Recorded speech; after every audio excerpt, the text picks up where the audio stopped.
Halo teman-teman semuanya. Dalam penelitian, research gap itu merupakan hal yang sangat penting.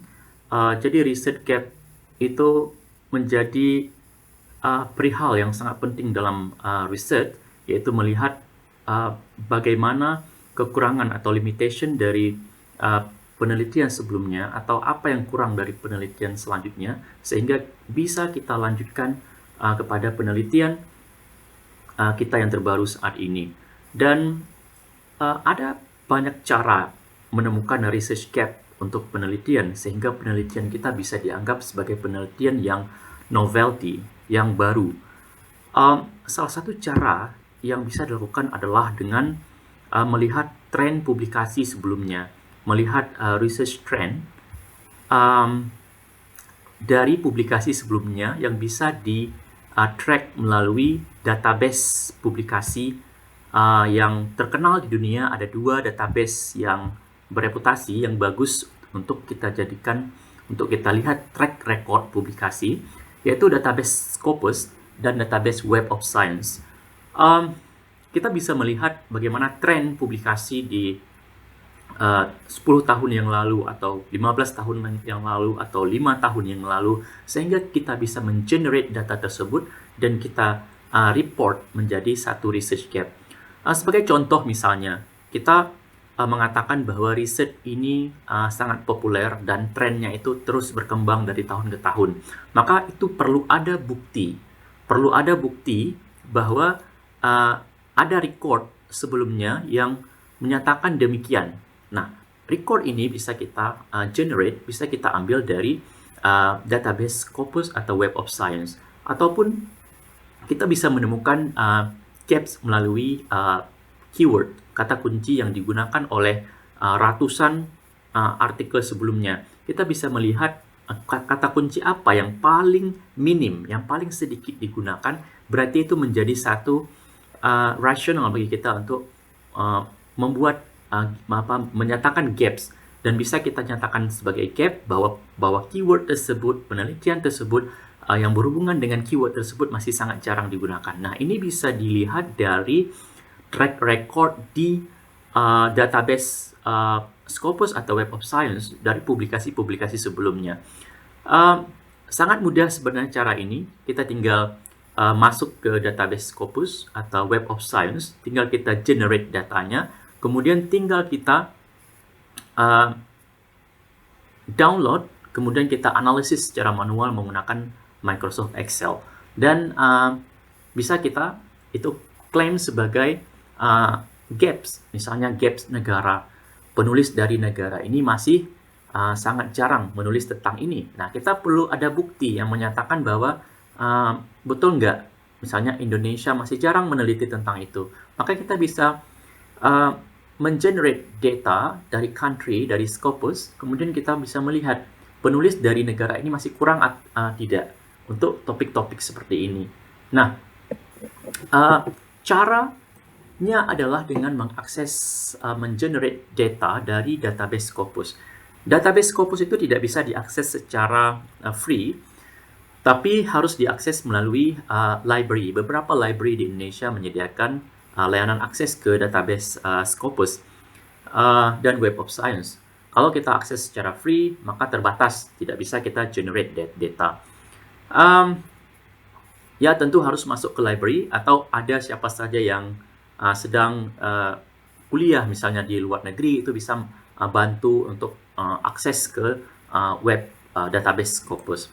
Nah, hari ini saya ingin menunjukkan sedikit cara sederhana bagaimana kita mengenerate data dari database Scopus, kemudian kita report sebagai satu knowledge gaps atau literature gaps dalam penelitian kita, sehingga kita bisa klaim penelitian kita itu menjadi penelitian yang original, atau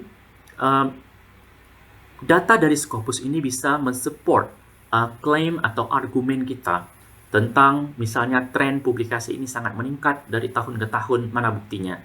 Ataupun kita ingin mengatakan bahwa topik tentang ini masih jarang digunakan, mana buktinya.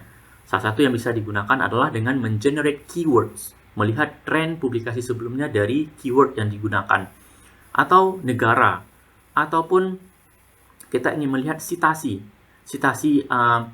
artikel publikasi sebelumnya apa yang paling banyak disitasi. Nah, itu bisa di-generate semuanya melalui database Scopus. Nah, ini adalah tutorial yang sangat sederhana yang ingin saya jelaskan hari ini, dan asalkan kita punya akses ke database Scopus. Oke, baik. Di sini saya menggunakan database dari library di Flinders University. Kemudian kita masuk ke Scopus database dan akan muncul tampilannya seperti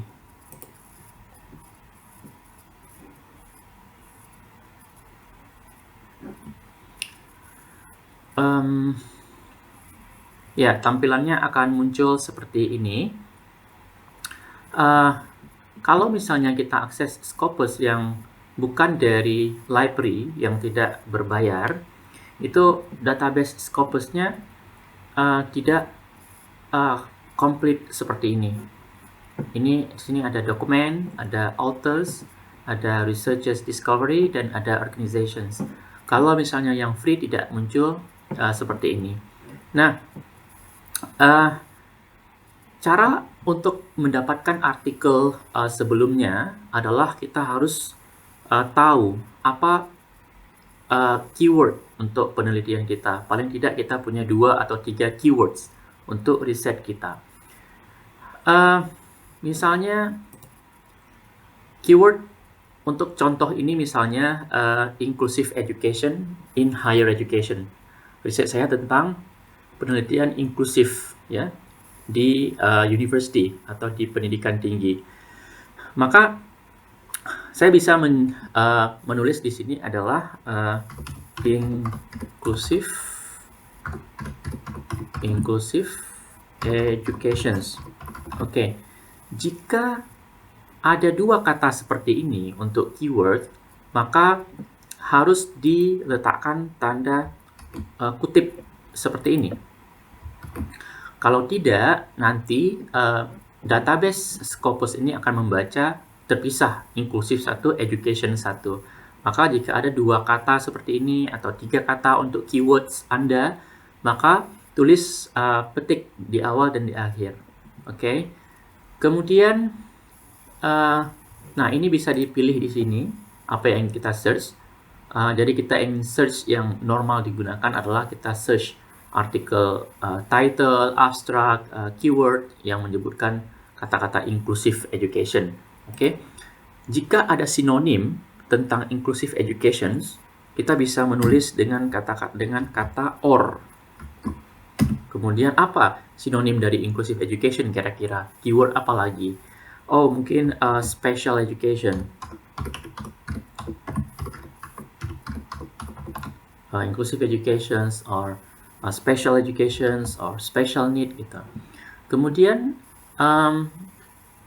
apalagi kita bisa menambahnya di sini di add search fields. Di sini kita bisa menambah keyword lain selain daripada inclusive education. Misalnya konteks inclusive education yang ingin saya research adalah di higher education. Kita bisa tulis higher education atau bisa nulis university. Nah, karena di sini satu kata saja, maka cukup kita tulis university saja tanpa perlu tanda petik ya di awal dan di akhir. Ya, tanda kutip. Saya akan mencoba 2 keyword saja, tidak menggunakan ini. Ingin men-generate banyak artikel. Jadi semakin banyak keyword yang kita tulis, maka database ini akan men-generate semakin sedikit artikel. Oke. Kalau kita menggunakan keyword 1 atau 2, kemudian database ini akan men-generate lebih banyak artikel untuk lebih mudah kita melihat tren dari publikasi-publikasi sebelumnya dengan jumlah yang banyak tersebut. Kalau misalnya dua keyword yang Anda masukkan misalnya menemukan sangat sedikit, berarti itu juga termasuk gaps yang bisa diklaim nantinya. Bahwa keyword ini di database Scopus itu masih sangat jarang ditemukan dari publikasi sebelumnya. Nah, coba kita search inclusive education di university. Berapa artikel yang akan kita dapatkan? 1214 artikel dipublikasikan sebelumnya, tentang inclusive education di university. Nah, ini terlalu banyak, kita bisa memfilternya, mencari yang berkualitas.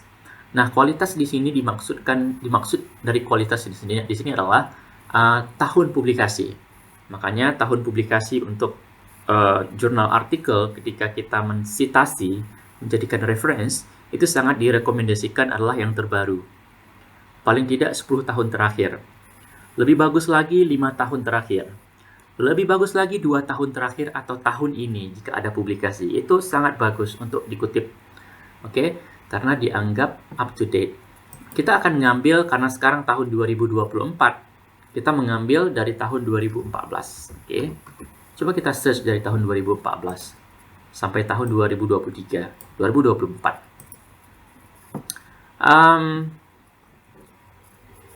Hasilnya 996. Oke, sekarang tertinggal 996 dalam 10 tahun terakhir.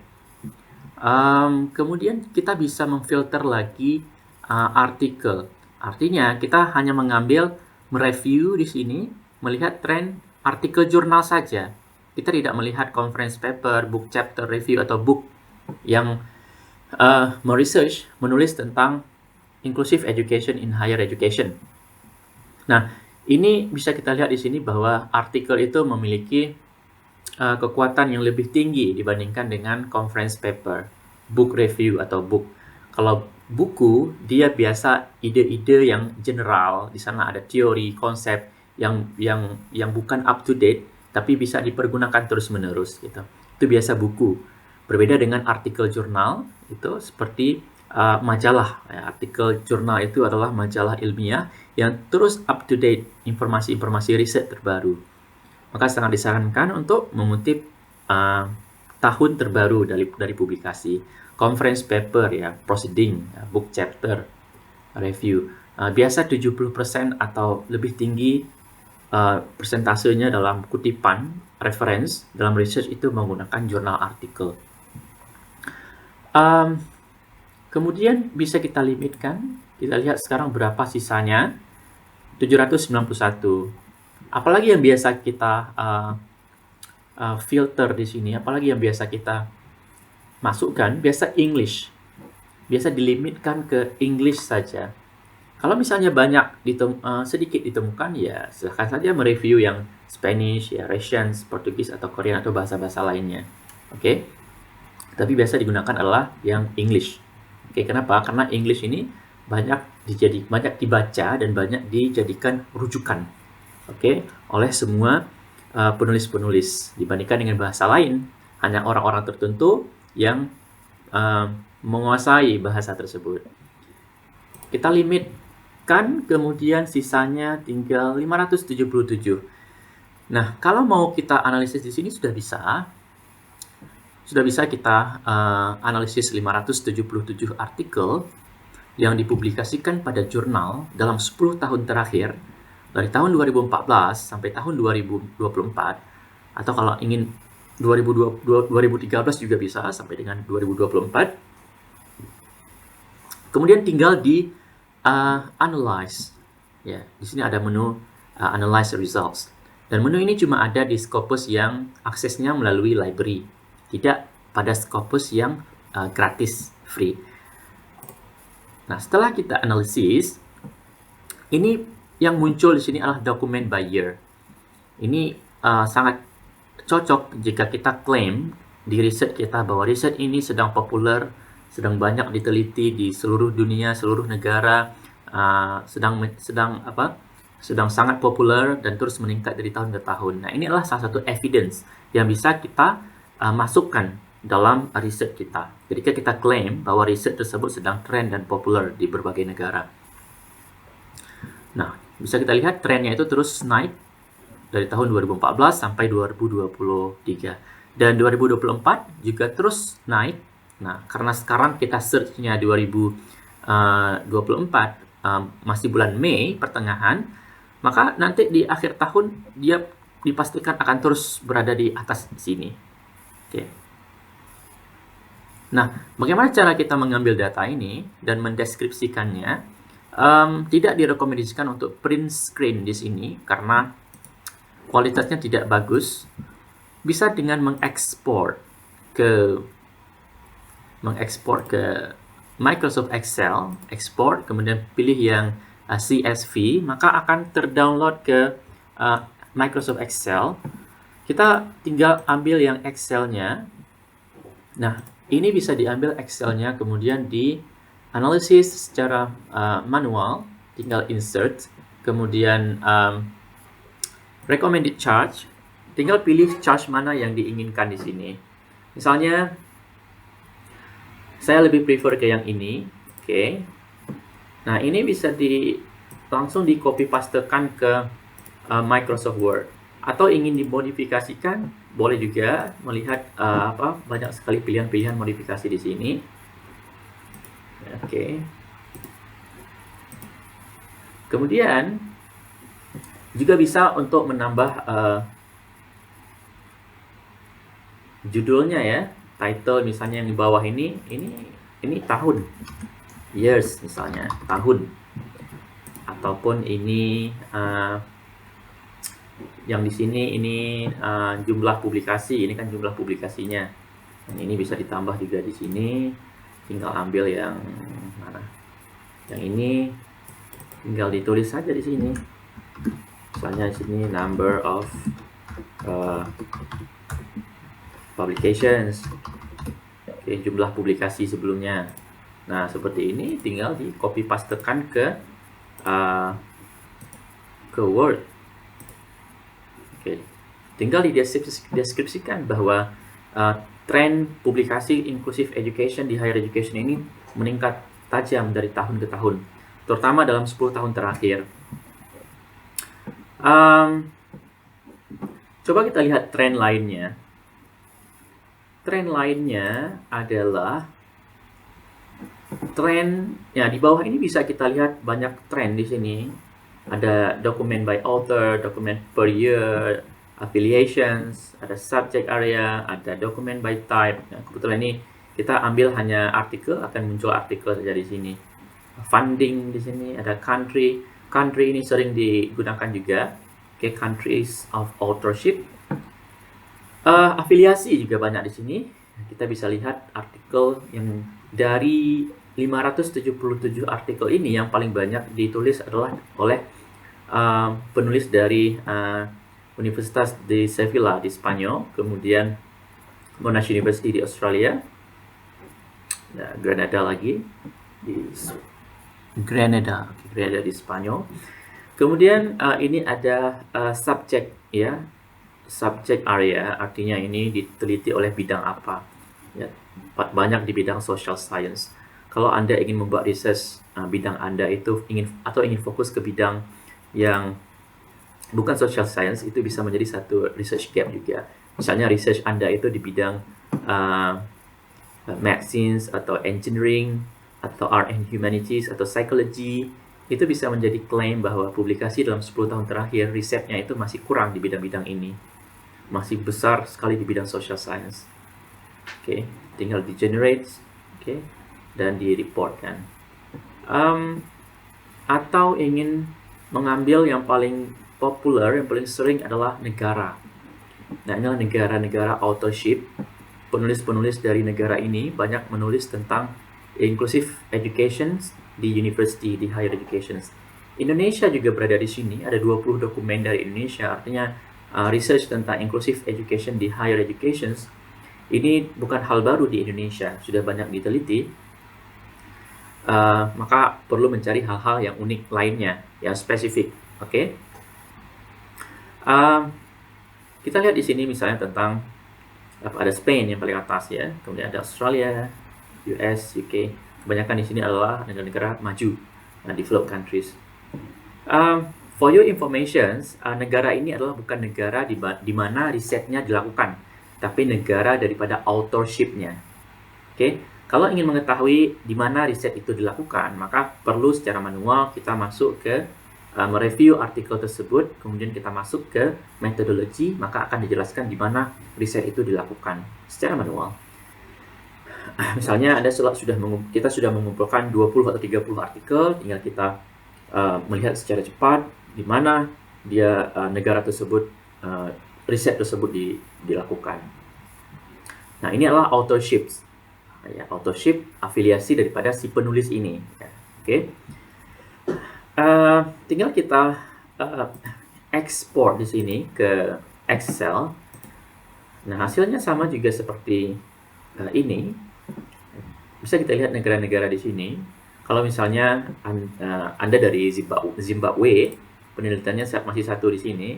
Nah, ini bisa diklaim nanti penelitian dari Zimbabwe tentang higher education, tentang inclusive education di higher education masih satu, dipublikasikan oleh siapa nama penulisnya. Atau Anda dari Vietnam, atau dari Pakistan, Palestina misalnya. Ini masih satu. Oke, ini bisa di copy semua, atau ingin copy sampai di sini juga bisa. Coba kita copy semua. Tinggal di insert saja recommended charts. Nah, ini charts yang direkomendasikan. Oke, akan muncul seperti ini. Tinggal ditambahkan judul di sini. Oke. So, ini bisa menjadi satu gaps untuk countries of authorship yang bisa kita tulis dalam riset kita. Oke, misalnya ya dari Thailand misalnya di sini masih kurang gitu. Ini adalah bukti evidence dari klaim kita. Oke. Oke, di sini ada contoh deskripsi daripada chart ini yang sudah saya buat, yang bisa dipelajari. Ini. Oke, ini contoh pertama. Oke, contoh pertama tentang tren tahun. Misalnya kita klaim riset kita itu sedang populer, sedang novelty di research oleh banyak negara dan sedang menjadi tren, maka ini disebut dengan trend of publications. Oke, history publication dia dari tahun ke tahun, dan bisa kita limit berapa tahun kita ingin lihat. Kalau ingin melihat dalam 20 tahun terakhir, bisa juga. Ini contohnya adalah saya tulis dalam bahasa Inggris. Research on inclusive education in higher educational context has gained popularity, mendapatkan popularity di seluruh dunia, ya, and has been extensively published by many scholars. Sudah banyak dipublikasikan oleh banyak sekali researchers, scholars over the past decade, dalam 10 tahun terakhir. Ini buktinya, evidence by Scopus Database Report di bawah ini. Nah, di sini number of articles published annually, setiap tahun on this topic increased significantly from 2014 sampai 2023, ya. 2014 sampai 2023 increased significantly. Kemudian and is expected to continue naik lagi di tahun 2024 karena ini masih setengah. Diharapkan akan naik sampai di sini. Judul di bawah juga bisa kita tulis seperti ini. Judul untuk grafiknya, the figures. Figure 1, the trend of publication per year on the topic of inclusive education in higher educational context from 2014 to 2024. Ini source-nya. Data generated from the Scopus database on 20 Mei 2024. Ini harus kita tulis karena data yang kita generate pada tanggal ini, esok Desember nanti atau November, dia akan berubah karena jumlah publikasi itu akan terus meningkat di database tersebut. Maka kita mention di sini di source sumbernya itu kita generate-nya pada tanggal ini. Oke. Ini contoh untuk trend years yang bisa kita report di jurnal kita, jurnal artikel atau di riset kita yang menandakan tren publikasi dari tahun ke tahun. Kemudian contoh selanjutnya adalah tentang countries of authorship. Misalnya kita klaim bahwa riset ini masih jarang ditulis oleh penulis-penulis dari negara Indonesia. Maka mana evidence buktinya? Ini menjadi salah satu evidence bukti. Ini lack studies ya, masih kurang studies yang dilaksanakan di negara berkembang, developing countries seperti Vietnam ya di sini. As only published by Huang ya. Only satu author saja, penulis pada tahun 2019 yang mempublikasikan tentang inclusive education in higher education. So, figur 2 di bawah ini menunjukkan bahwa terjadi perbedaan ya secara geografi, disparitas antara negara-negara maju dengan negara-negara yang masih berkembang. So, bisa dideskripsikan di sini, analysis of sample of countries on Scopus database kebanyakan adalah dari developed countries ya. Kalau kita exclude Indonesia, ini kebanyakan dari developed countries ini. Ada US ya, Australia, Canada. Kemudian kita juga bisa klaim di sini, oleh karena data tersebut, this study is crucial to be conducted in Vietnam atau in Indonesia. Karena data tersebut menunjukkan bahwa negara authorship ini masih sangat jarang. Oke, maka Anda selaku authorship dari Indonesia, silakan melakukan penelitian ini. Tentu nanti mencari keyword yang lain. Ya, nanti Indonesianya itu masih limit di situ. Publikasinya masih kurang.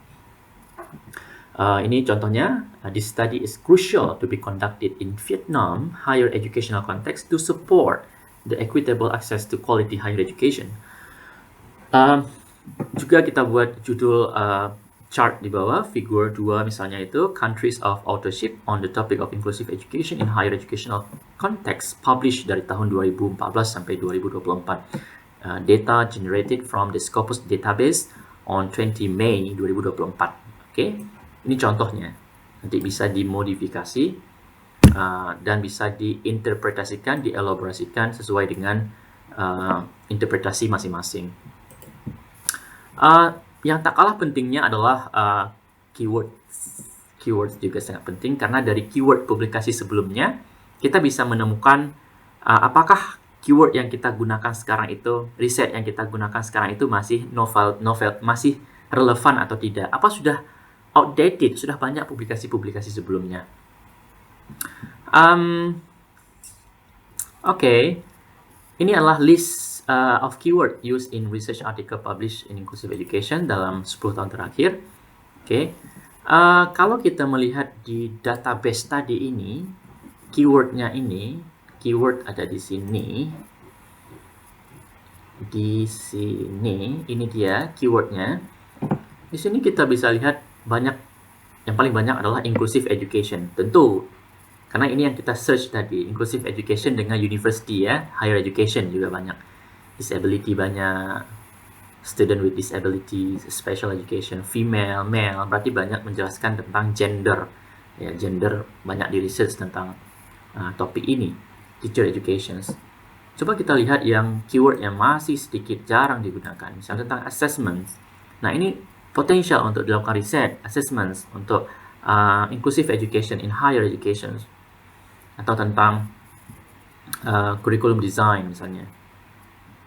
Oke, atau tentang assistive technologies, ini juga masih kurang. Atau yang belum terlist di sini misalnya. Itu juga bisa dijadikan satu alasan, oke, kemudian menjadikan ini sebagai bukti, evidence. Nah, ini sebagai contoh interpretasinya adalah di sini.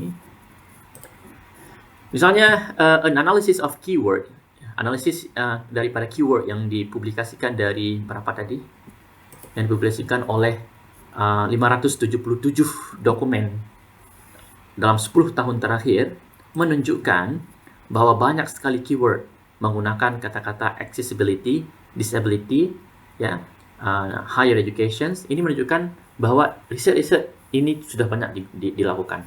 However, the keyword that appear less frequently, yang jarang muncul, such as developing countries, policy implementations, cultural context, teachers training, itu masih jarang digunakan. Dan itu berpotensi untuk di-riset. Oke. Oke, ini bisa menjadi satu alasan untuk di riset.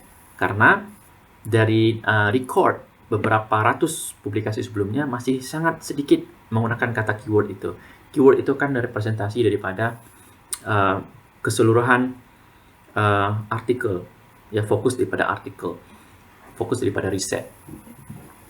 Kemudian tinggal di sini melihat menulis figur 3, figur berapa nanti, list of keyword used in research article on inclusive education published dari tahun ini ke tahun ini, data di generate dari Scopus database pada tanggal 20 Mei 2024. Nah, ini salah satu contoh sederhana yang bisa digunakan untuk memasukkan gaps, ya, baik itu gaps di gap citasi juga bisa digunakan, citasi juga bisa di generate, kemudian authors-nya, kemudian countries-nya, keywords, dan 3 ini paling populer dan paling sering digunakan untuk melihat tren, ya, track record publikasi sebelumnya. Atau Anda ingin menemukan ide tentang riset dengan topik ini tapi belum menemukan ide, juga bisa ke keyword, keyword, kemudian lihat keyword yang paling sedikit sekali digunakan itu berpotensi untuk dijadikan research yang original, yang terbaru.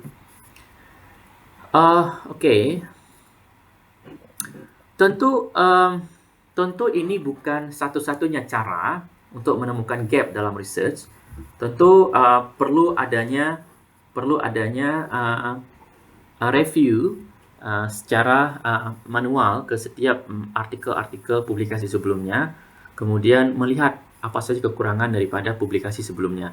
Berbicara tentang gap, banyak sekali gap-gap, jenis-jenis gap dalam penelitian. Misalnya ada gap di teori, ya, theoretical gaps. Misalnya teori yang ada mungkin tidak mampu menjelaskan fenomena baru yang muncul karena perubahan teknologi sosial, itu disebut dengan gap teoritis, ya, theoretical gap. Atau gap empirical gaps. Empirical gap itu misalnya empirical gap empiris itu misalnya penelitian yang menunjukkan hasil tidak konsisten atau bertentangan dengan yang membutuhkan penelitian lebih lanjut dan membutuhkan penelitian lebih lanjut. Bertentangan antara teori dengan praktis. Atau bisa juga dengan gap di metodologi, methodological gap. Bisa juga misalnya sampel sebelumnya itu masih sedikit kurang gitu. Atau metode analisisnya masih superficial, masih dangkal, perlu lebih mendalam.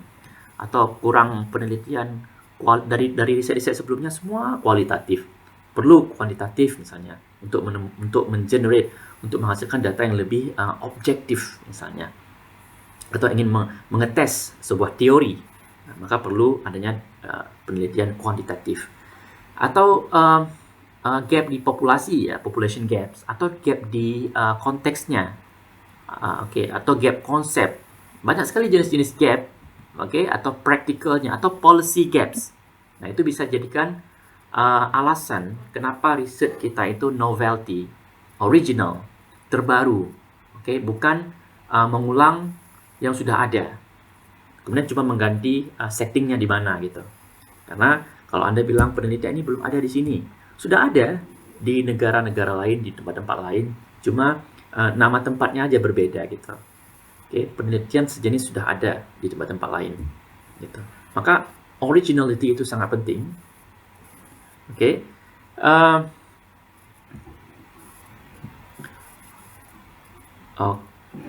Nah, ini contoh yang bisa digunakan